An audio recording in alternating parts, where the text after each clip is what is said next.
আমাদের এমন একটি গুরুত্বপূর্ণ দোয়া আছে এই যে পোশাক পরার সময়, যেমন আমি আজকে পোশাক পরিধান করেছি, এই পোশাকটা পরার সময় রসুল করিম সাল্লাল্লাহু আলাইহি ওয়াসাল্লামের শেখানো একটা দোয়া আছে। এই যেমন আলহামদুলিল্লাহ মুসল্লিয়ানে কেরাম এখন আসবেন, এই আসতে আসতে দেখবেন মুসল্লিয়ানে কেরামের পোশাকের ভিতরে সুন্দর সুন্দর পোশাক পরা, নতুন পোশাক পরা।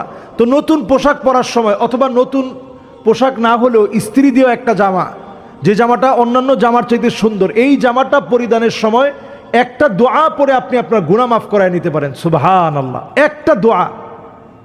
নবী করিম সাল্লাল্লাহু আলাইহি সাল্লাম হাদিসের মধ্যে এই দোয়াটা আমাদেরকে শিখিয়েছেন, আলহামদুলিল্লাহিল্লাযী কাসানি হাযা সাওবা ওয়া রাযাকানিহি মিন গায়রি হাওলি মিন্নি ওয়ালা কুওয়া।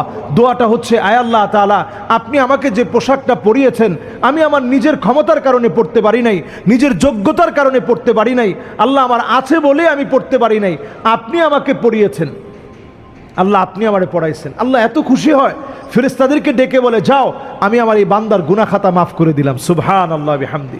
সুতরাং আমরা পোশাক পরার সময় ছোট্ট আমলটা করে নিব। আল্লাহ আমাদেরকে তৌফিক দান করুক।